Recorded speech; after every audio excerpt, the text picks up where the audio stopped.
Hey tubers, this is Robert 28 1979.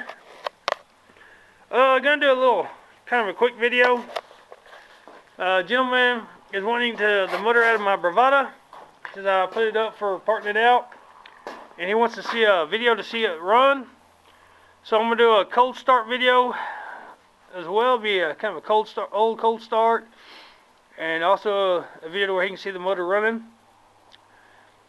I believe it's got enough transmission fluid in it. Once I get it started, I can drive it around, pull it in front of my shop here to where I can put it in the shop, which isn't the very cleanest right now, but I got enough room I can get in here and get that motor out. I can probably have it done in about 4 or 5 hours. And it is a little windy, and like I said, it is 12 degrees out right now. Oh, you can see I got my gloves on. I gotta get my other one on, so the camera's gonna be a little shaky for a second. But now we'll go out there and do a cold start on that Bravada. Hope I don't make y'all guys sick by watching this video. This glove's not being so easy to go on. So give me just a second and we'll resume video. Make it dark. I'm just gonna hold the camera for a second. Ugh. These gloves are hard to get on, I tell you. Alright, there you go. Get the glove on. Alrighty. And I did have the Case-22 running here just a little bit ago. I might do a cold start up on that. It's warm now, but it won't quite be a cold start. But alright, let's see here.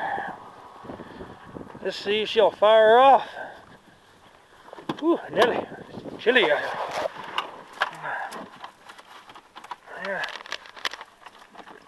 Kind of hard to move the key with these big old fat gloves on. If I can get this. Alrighty. Alrighty, she has started.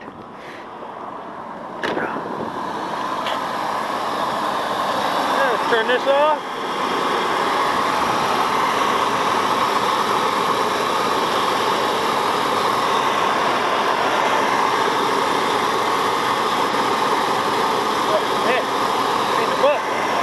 I don't like it close. She's running. Run smooth. That isn't one good thing though. That has always been a good smooth running motor since I got it. Which I don't know if I uploaded any videos when I put that motor in. It's been probably 8-10 months ago since I put that motor in. I got it, it had 110,000 miles on it when I got the motor, and I don't remember what the mileage was on the vehicle. I think it was 180 something thousand on the vehicle, on the Bravada, whenever I put that motor in. And it's just now no, it was 201,000 miles on this thing whenever I put that motor in. I remember now.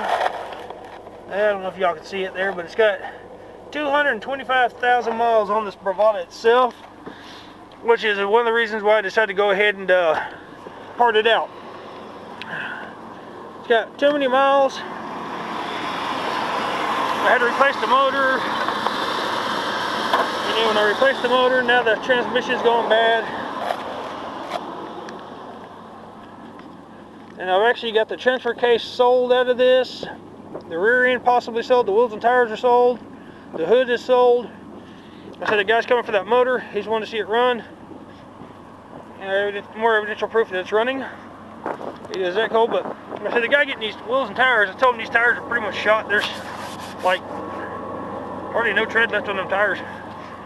They're pretty much done, and this one won't even hold air very long anymore. So, get this extension cord pulled back into the shop. All right, I can pull that Bravada over here. It should have enough transmission fluid in it to move. So, because what happens, I blew the transmission cooler line on that thing coming home.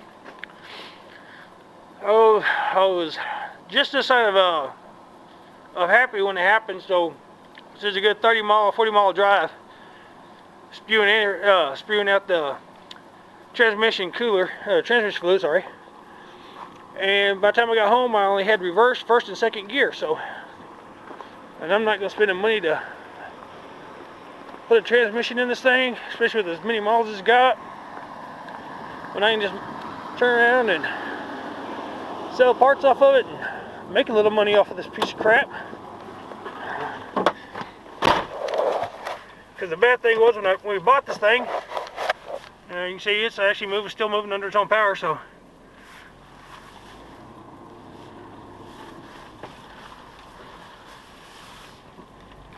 but when we bought it, we were told from the car dealers we bought it sight unseen.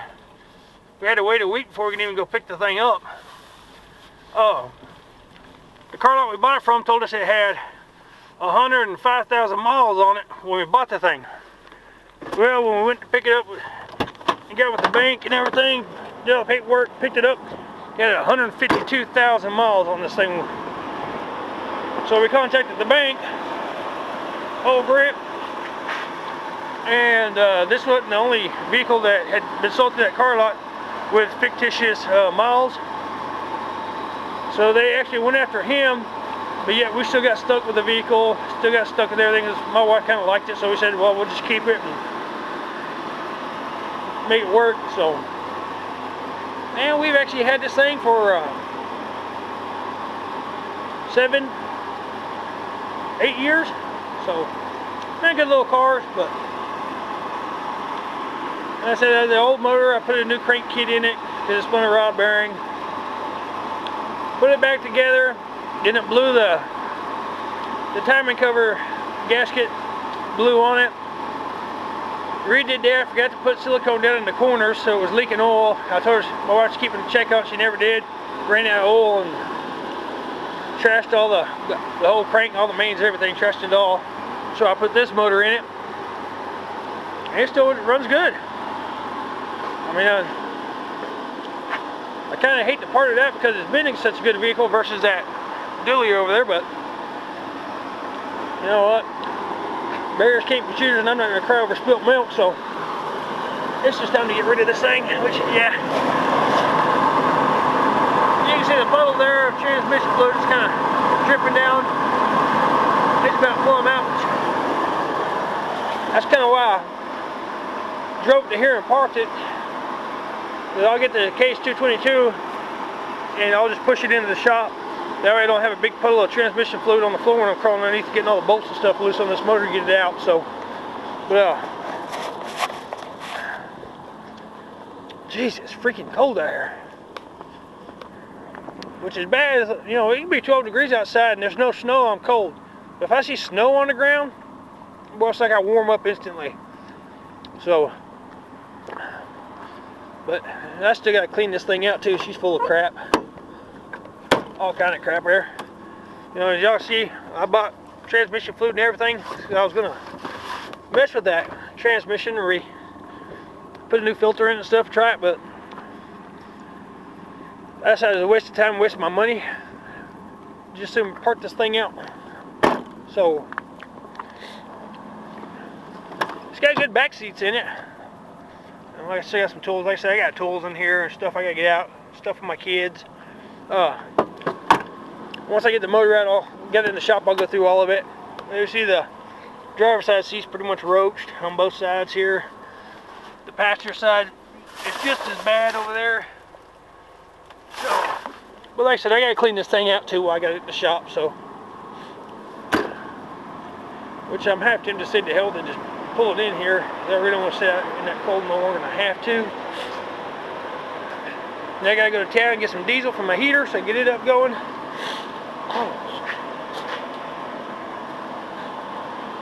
That thing ought to come into right about here, which I may have to move some of this stuff out of the way. You know, I bought a bike for my daughter so we can do a daughter-father project and rebuild the bike for her so she can ride that with my wife and out on the road and 24-hour in the cane and stuff like that for breast cancer awareness and stuff like that. So she's wanting to get into it, so we picked up a cheap bike so she can spend some time with me rebuilding it, and then when she's ready, we'll go buy her a $1,000 bike like my wife did. I still think they're nuts, but you know, that's just me. So anyway, I'm gonna go ahead and just drive this thing in here. The heck with it all.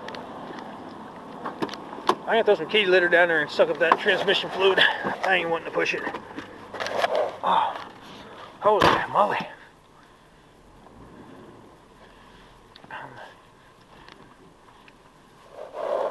Yeah, that ought to be good. I'll get out and check, make sure my door's still closed. Then I gotta pull my receiver hitch out. I'm gonna go ahead and kill this thing so it puts a pump in the oil. But you can see, tachometer's running right at just under 1,000, so. Boy, you can smell that training oil burning. This stuff just stinks. Holy moly, does it stink. Yeah, it ain't too big of a puddle down there. I can see it from here. Yeah, a small little puddle. I can clean it up, no problem. I'll pull my booster pack off here. Cheap piece of junk from Harbor Freight. Ain't worth shit. Excuse my language. It used to be a good little booster pack until I was using it to jump start a Sears mower, and it started going dead on me, or acting like it was dead. So I threw the booster pack up, the battery charger there on the boost setting. I walked off for about 5 minutes. Came back, and boy, it smelled like rotten eggs like crazy because that booster pack just bit the dust. So, oh, she's in here, so I can close this door down. Grab me a gas can, run to town, go get me some diesel, so I can get the heater going. Get it warm in here. Yeah, there's that little transmission flow. But anyways, if y'all guys ain't subscribed, rate my videos, comment if you like, and I'll let that gentleman view the video. I'll let him know it's uploaded and ready to go. And I'll get this thing out, get it done by tonight, so it's ready to go. So the good thing I like to pull the parts off the vehicles when I sell parts. That way I don't cut no wires, I don't cut nothing. Everything's still there to where somebody actually needs a wiring harness or something, which very commonly ever they do. It's there. It's unmutilated in any way, shape, form, or fashion. All the hoses will be saved. They ain't gonna be cut. You know, especially like these little heater hoses. Half the time I'll reuse them on the other stuff or something like that. You know, they're not particularly big enough. I mean, this one on this side here might be big enough to fit the case on the oil cooler. So, you know, stuff like that. You know, the AC compressor, it leaks around the seal, so it's going with the motor. The only thing that's not going to go with this motor off the bat will be the starter, probably, which I may just actually zip tie it to the top of the motor, let them have that too. But the power steering pump, because I'm not going to cut it and drain the oil all over my floor and everything else, so the power steering pump will stay with the vehicle. But pretty much everything else will be a complete motor. So, but anyway, I'm going to go ahead and end this video because I'm freezing my butt off. I'm ready to get this side warm back up, and then upload this video, get it up there, notify him, tell him my YouTube name and everything so he can view this video, and we'll see you from there. So until then, y'all have a good one.